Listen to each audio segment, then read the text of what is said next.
Welcome back. ಇದೀಗ ನಾನು ಹೇಳ್ತಾ ಇದ್ದೆ, ಪೊಲೀಸರಿಗೆ ಕೋರ್ಟ್ ಕಟ್ಟುನಿಟ್ಟಿನ ಸೂಚನೆಯನ್ನ ಕೊಟ್ಟಿದೆ. ಆರೋಪಿಗಳ ಜೊತೆ ಅನುಚಿತ ಅಮಾನವೀಯ ವರ್ತನೆಯನ್ನ ತೋರಬೇಡಿ, ಅವರ ವಕೀಲರಿಗೆ ಬೇಕಾದಂತಹ ಸಹಾಯವನ್ನ ಮಾಡಿ ತನಿಖೆ ಮಾಡ್ತಾನೆ ಅಂತ. ಯಾಕಂದ್ರೆ ಅವ್ರ ವಕೀಲರು ಹೇಳಿದ್ದಾರೆ, ಈಗ ಪವಿತ್ರ ಗೌಡ ಹತ್ರ ಫೋನ್ ಕಿತ್ಕೊಂಡಿದ್ದಾರೆ, ಒಂದು ಹೆಣ್ಮಗು ಅಂತ ನೋಡದೆ ಆಕೆ ಹತ್ರ ಅನುಚಿತವಾಗಿ ವರ್ತನೆಯನ್ನ ಮಾಡ್ಕೊಂಡಿದ್ದಾರೆ, ಸ್ಟೇಷನ್ ಅಲ್ಲಿ ಇಟ್ಕೊಂಡಿದ್ದ ಅಲ್ದಿರಾ ಅನ್ನುವಂತಹ ಒಂದಷ್ಟು ಆಪಾದನೆಯನ್ನ ಕೂಡ ಮಾಡಿರೋದ್ರಿಂದಾಗಿ ಕೋರ್ಟ್ ಅದನ್ನ ಪರಿಗಣಿಸಬೇಕಾಗತ್ತೆ. ಯಾಕಂದ್ರೆ ಪವಿತ್ರ ಗೌಡಗೆ ಈಗಾಗಲೇ ಕಸ್ಟಡಿ ಅಂದ್ರೆ ಆಕೆನ ಸಂಜೆಯ ನಂತರ ಅಂದ್ರೆ ಒಂದು ಕತ್ಲಾಗ್ತಾ ಇದ್ದಂತೆ ಮಹಿಳಾ ಸಾಂತ್ವನ ಕೇಂದ್ರಕ್ಕೆ ಆಕೆನ ಕಳಿಸ್ಬೇಕಾಗತ್ತೆ. ಸೊ ಅದೆಲ್ಲವೂ ಕೂಡ ಸರಿಯಾಗಿ ಆಗ್ತಾ ಇದೆಯಾ, ಏನು ತನಿಖೆಯ ಹಂತ ಹೇಗೆ ನಡೀತಾ ಇದೆ, ಇದೆಲ್ಲದ್ರ ಬಗ್ಗೆ ಕೂಡ ಮಾಹಿತಿಯನ್ನ ಕಲೆ ಹಾಕಿದೆ. ವಿಡಿಯೋ ಮುಖಾಂತರವಾಗಿ ಕೂಡ ತನಿಖೆ ಯಾವ ತರ ಆಯ್ತು ಅದೆಲ್ಲವನ್ನ ಟಿವಿಯ ಒಂದು ದೃಶ್ಯಾವಳಿಗಳನ್ನ ಕೊಡಿ ಅಂತ ಈ ಹಿಂದೆ ಒಂದಷ್ಟು ಲಾಯರ್ಗಳು ಕೇಳಿದ್ರು. ಆದ್ರೂ ಕೂಡ ಈಗ ಕೋರ್ಟ್ಗೆ ಒಂದು ಸಿಡಿಯ ಮುಖಾಂತರವಾಗಿ ಮಾಹಿತಿಯನ್ನ ಕೊಟ್ಟಿದ್ದಾರೆ. ಅಂದ್ರೆ ಯಾವ ತರ ತನಿಖೆ ಆಯ್ತು, ತನಿಖೆಯ ವೇಳೆ ಏನೆಲ್ಲ ಹೇಳಿದ್ರು ಅನ್ನೋದು, ಜೊತೆಗೆ ಇನ್ನೂ ಕೂಡ ತನಿಖೆ ಆಗಬೇಕಾಗಿದೆ. ಯಾಕಂದ್ರೆ ನಾನು ಹೇಳ್ತಾ ಇದ್ದೆ, ಒಬ್ಬೊಬ್ರು ಒಂದೊಂದು ಹೇಳಿಕೆಗಳನ್ನ ಕೊಡ್ತಾ ಇರೋದ್ರಿಂದಾಗಿ ಬಹಳಷ್ಟು ಕಷ್ಟ ಆಗ್ತಾ ಇದೆ, ತನಿಖೆಗೆ ಸ್ಪಂದಿಸ್ತಾ ಇಲ್ಲ ಕೆಲವೊಂದಿಷ್ಟು ಆರೋಪಿಗಳು ಅನ್ನುವಂಥ ನಿಟ್ಟಿನಲ್ಲಿ. ಸೊ ಹಾಗಾಗಿ ಮತ್ತೆ ನಮಗೆ ತನಿಖೆ ಮಾಡಲಿಕ್ಕೆ ಒಂದು ಅವಕಾಶ ಬೇಕಾಗಿದೆ, ಅವಕಾಶವನ್ನ ಮಾಡಿಕೊಡಿ ಅಂತ ಹೇಳಿದ್ದಾರೆ. ಸೊ ಈಗ ವಿಚಾರಣೆ ಮತ್ತಷ್ಟು ಮುಂದುವರಿಯುತ್ತೆ. ಸೊ ಏನ್ ಆಗತ್ತೆ ವಿಚಾರಣೆಯ ಬಳಿಕ ಅದು ಗೊತ್ತಿಲ್ಲ.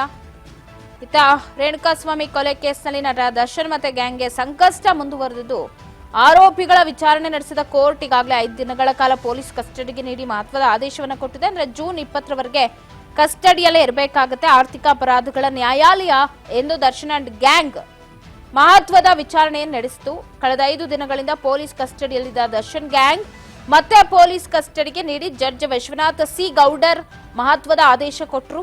ರೇಣುಕಾಸ್ವಾಮಿ ಕೊಲೆ ಕೇಸ್ನಲ್ಲಿ ನಟ ದರ್ಶನ್, ಪವಿತ್ರ ಸೇರಿ 10 ಆರೋಪಿಗಳು ಪೊಲೀಸ್ ಕಸ್ಟಡಿ ಮುಂದುವರಿಯುತ್ತೆ. ನಟ ದರ್ಶನ್ ಅರೆಸ್ಟ್ ಕೇಸ್ನಲ್ಲಿ ಎಸ್ಪಿಪಿ ಪ್ರಸನ್ನಕುಮಾರ್ ಅವರು ಕೋರ್ಟ್ಗೆ ಕೊಲೆಯ ಬಗ್ಗೆ ಇಂಚಿಂಚು ಮಾಹಿತಿಯನ್ನ ಮನವರಿಕೆ ಮಾಡಿಕೊಟ್ರು. Spp means special public prosecutor ಆಗಿ ಪ್ರಸನ್ನಕುಮಾರ್ ಅವರು ನೇಮಕ ಆಗಿದ್ರು.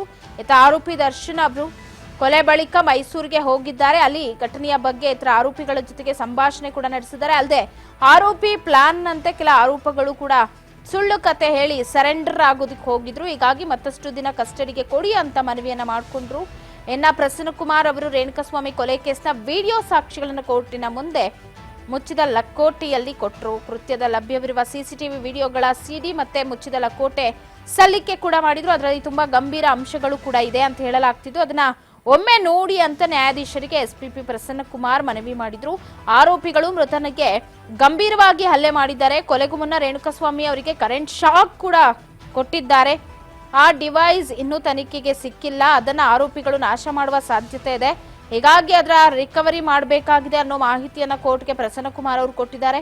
ಇದೇ ವೇಳೆ ದರ್ಶನ್ ಪರ ವಕೀಲ ಅನಿಲ್ ಬಾಬು ಅವರು ಕೊಲೆ ಪ್ರಕರಣದಲ್ಲಿ ಪೊಲೀಸ್ ಕಾನೂನು ಉಲ್ಲಂಘನೆ ಮಾಡಿದ್ದಾರೆ.